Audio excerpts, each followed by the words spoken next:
the balanced program this government has. I call the Honourable Annette King. Mr Speaker, can I first of all wish you a very happy new year and say how much I enjoy it when you are in the chair. And I'd like to respond also, before I give my contribution to this debate, to Dr Smith on one point.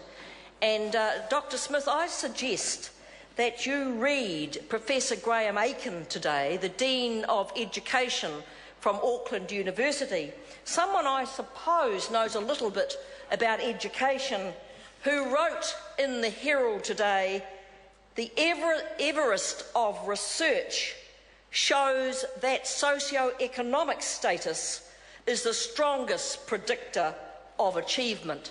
So maybe Dr Smith, you might like to start with this. You know, on April 2011, Sir Peter Gluckman, the Chief Science Advisor to the Prime Minister, released a seminal paper on the better use of evidence in policy formation. He said this, quote, "Policy formed without consideration of the most relevant knowledge available is far less likely to serve the nation well." He then went on to say this, "Evidence-based approaches must also lead to greater efficiency in the provision of public services. One suspects there are many government-funded programs now in place that, when properly assessed, would not meet the objective test of effectiveness. Such evidence of non-performance would allow both public and politicians to accept and indeed require redirection of effort." Mr Speaker, the Children's Commissioner, appointed by this government, set up an expert advisory group on solutions to child poverty in New Zealand.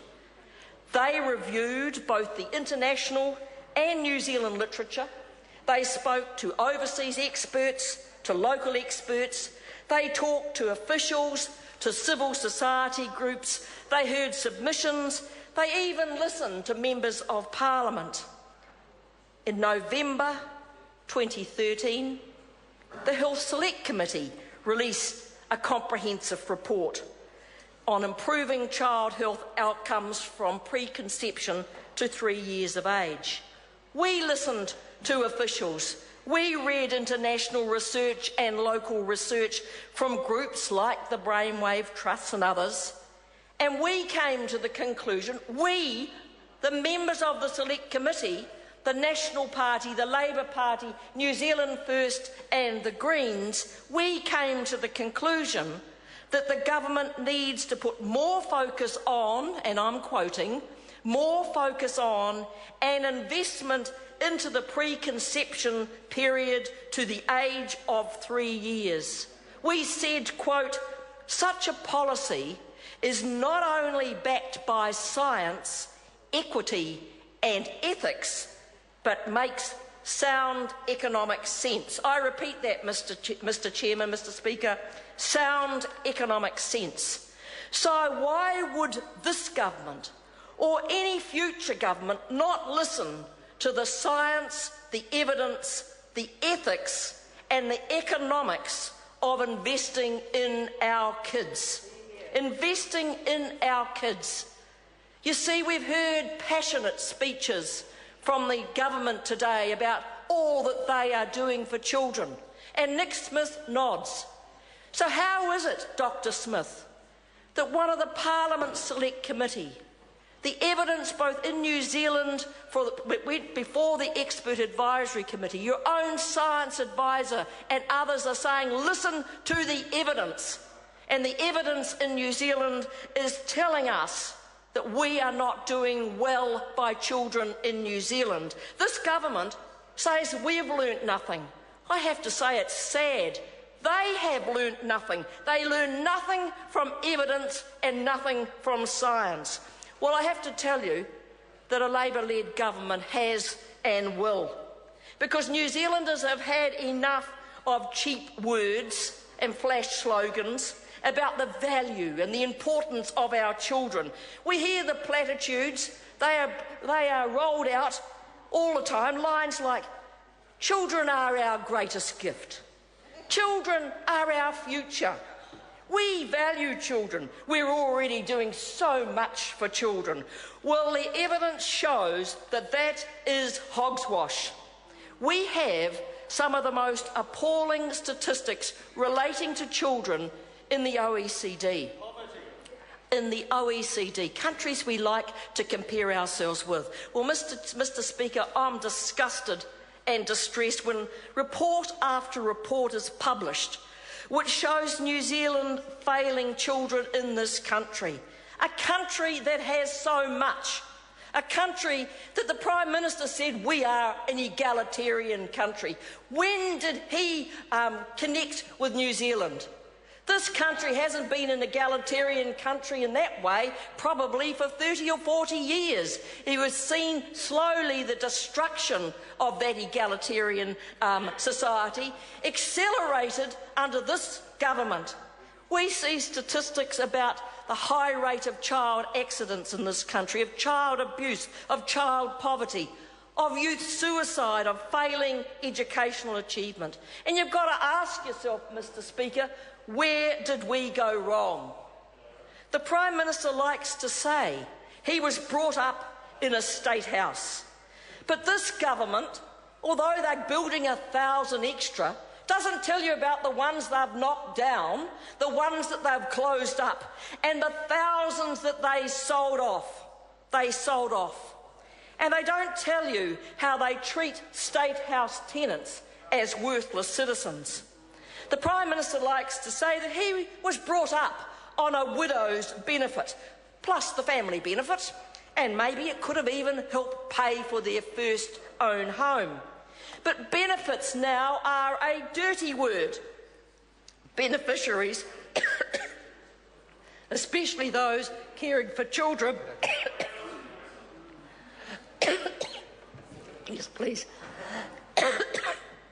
Sorry, Mr. Speaker. I've got a cold.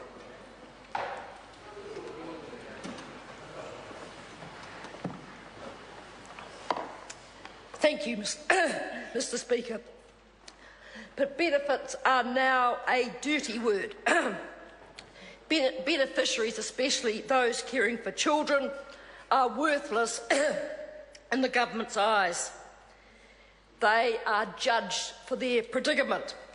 So, Mr. Speaker, home ownership is now out of the reach of thousands of New Zealanders. Out of the reach of thousands of New Zealanders. And as for giving a universal payment for children, that is now called an election bribe. The very universal payment that helped Mr. Key when he was a kid. Paula Bennett likes to crow about how she got off the DPB and made good. She got a degree and she got it with a training incentive allowance, but she got rid of it. Why hasn't the government stopped and asked themselves a few questions? If they support families, and if these things supported the Prime Minister and Paula Bennett and others within the National Party, why are they denying those very policies for New Zealand kids today? If it helped them as children, why is it not appropriate to help these children today? You see, Mr. Speaker, it is all about priorities. The reality is the priorities have changed in New Zealand, and children are no longer as important to this government as they were in the past. Instead of seeing the future of our country in healthy, well-educated, motivated children and families, this government does not believe they are a priority. It is now dog eat dog, top dogs get the top dollars and the rest get the leftovers. Mr. Speaker, it has to change. It's going to take a government with courage, with commitment and priority. And I can assure New Zealanders that we are totally committed to turning around the position of children in New Zealand. And yesterday we announced Best Start, based on evidence, research, based on what New Zealanders say needs to happen for children.